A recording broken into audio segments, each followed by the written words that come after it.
Does anyone even care about Buffy anymore? No? Just me?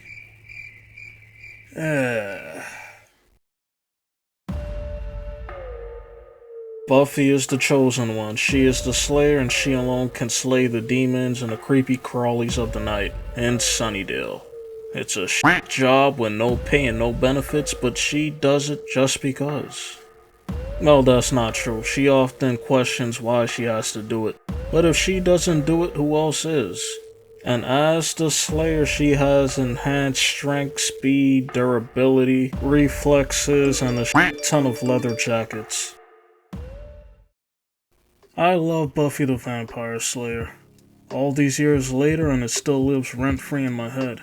But there's a fair deal of nonsense in the show, a lot of it that I enjoy, and some of it that makes me shake my head in secondhand embarrassment. There is nothing new about this show that can be said. No interesting or new angle to praise or critique the show that I can possibly give.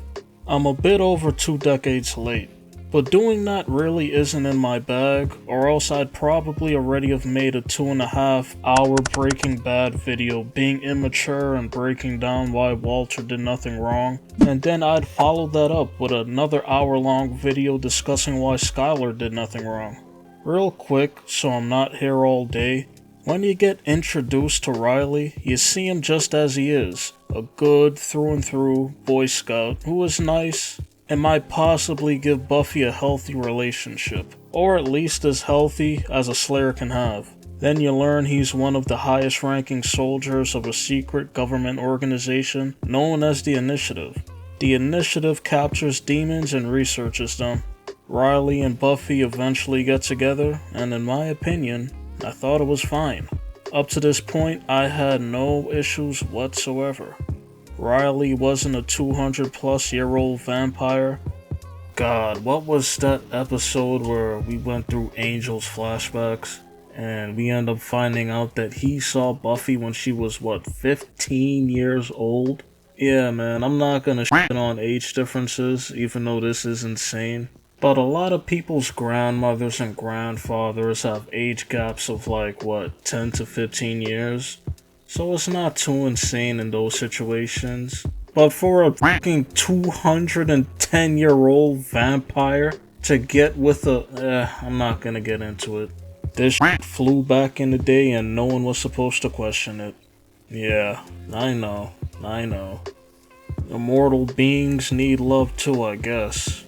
But they don't gotta find them fresh into high school. Anyway, Buffy and Riley were sorta on the same page for the most part. I know season 4 is one of the most disliked seasons, but to speed it up, shit gets crazy. The organization goes under, Riley and Buffy remain together going into season 5, and despite spending all that time with Buffy, being in a relationship with her, getting to know who she is, her responsibilities, and her strength, it's revealed that Riley feels that Buffy doesn't really love him. Okay, now not feeling loved or having it reciprocated in a relationship would suck. Not as much as a midnight vampire sucks session level of suckage, but we'll get there.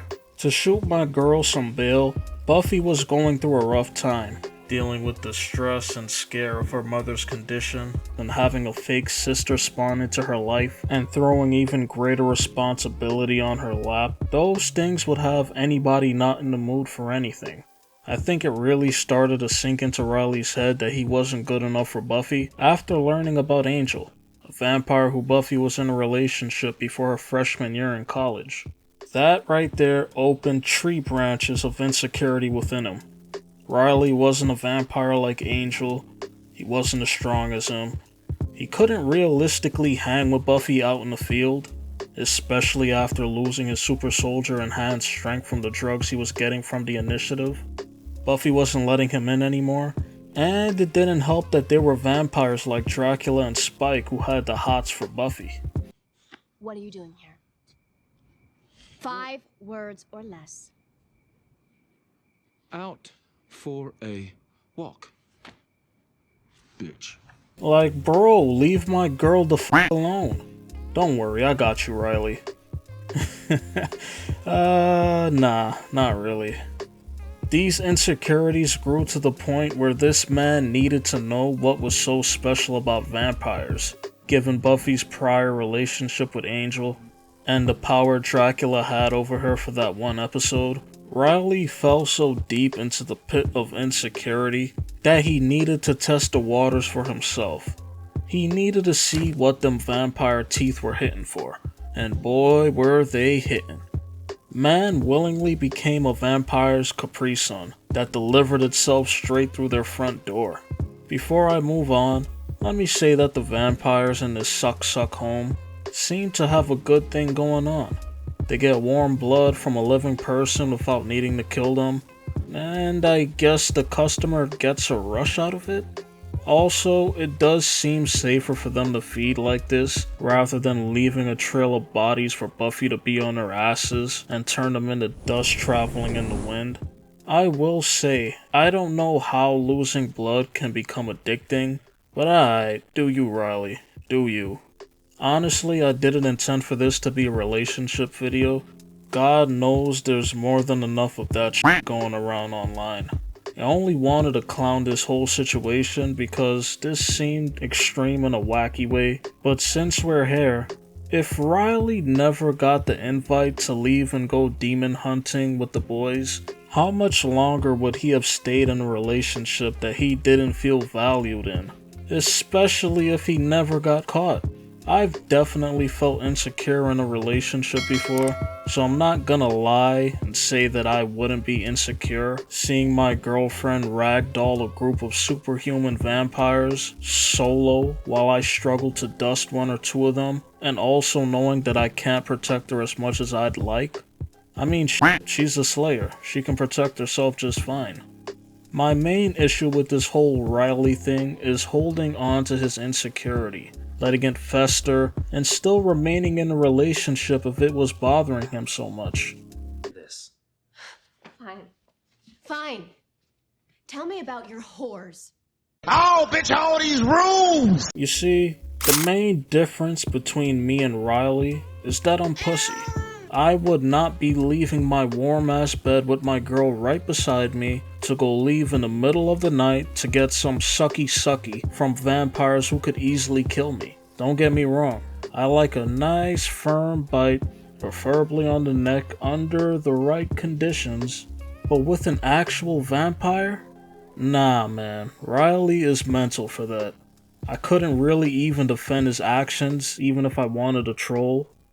Except that maybe dating Buffy is so depressing that it pushes you to become a nighttime snack for the hungry neighborhood vampires. And even then, just leave, bro, if you don't feel like she's f***ing with you. If you aren't being loved as much as you would like to be loved, and you don't feel as secure as you would like to feel secure, dip out of there. Not to say your partner didn't love you or wasn't trying to make you feel secure, but find someone who makes you feel the way you want to feel, or as close as possible. Damn, why did this get so serious? I wonder if Buffy would have been more appalled if she had just caught him on some regular cheating shit. Nah. That look said she was sick to her stomach. Yo, the closest to a normal relationship that Buffy could have had, and this happened. So unfortunate. Now, just to be a hypothetical lob of mess, if Riley were to truly develop feelings for a vampire, he could have been playing a dangerous game. A pissed off girlfriend whose job it is to kill those sorts of creatures, and you want to do all of that and then crawl back into bed with her like nothing happened? Bravo. Now, as for Xander, f*** you. I've had beef with you all the way back from season 2. No, wait, really it's from season 1, but more so in season 2 with the whole Angel situation. And despite Anya making you more tolerable and you having some good moments from time to time, it's still f*** you. So let's play a game. I'm gonna start with this conversation between Buffy and Xander, post Buffy and Riley discussion about Riley's nighttime actions, and him thinking about leaving to go demon hunting unless Buffy stops him. I'm gonna make Xander start off with a score of 100 points, and I'm gonna deduct points every time I believe he says some stupid bullshit. The deductions will be based on how massive the bullshit he's telling Buffy. I don't believe in extra credit, so he won't be awarded for points that I agree with. Also, I am just a stranger on the internet. I'm not a relationship counselor. These are just my opinions and very bad jokes. So don't get triggered from your own past relationships, okay? Now with that out of the way, let's begin. Just leave me alone, Xander. You have no idea what's going on. No? Good. So you and Riley aren't imploding? What I can't figure out is how you never saw it coming. The guy would do anything for you. The guy got himself bit by a vampire and almost got himself killed. What am I supposed to do? Beg him to stay? Why wouldn't you? I mean, I thought he was dependable. Dependable? What is he, State Farm? I think he took it for granted that he was going to show up when you wanted him to and take off when you didn't. Look who's talking. If you don't want to hear what I have to say, I'll shut up right now. Good, because I don't. I lied. He's risked everything. And you're about to let him fly because you don't like ultimatums? But if you really think you can love this guy, I'm talking scary, messy, no emotions barred need, then think about what you're about to lose.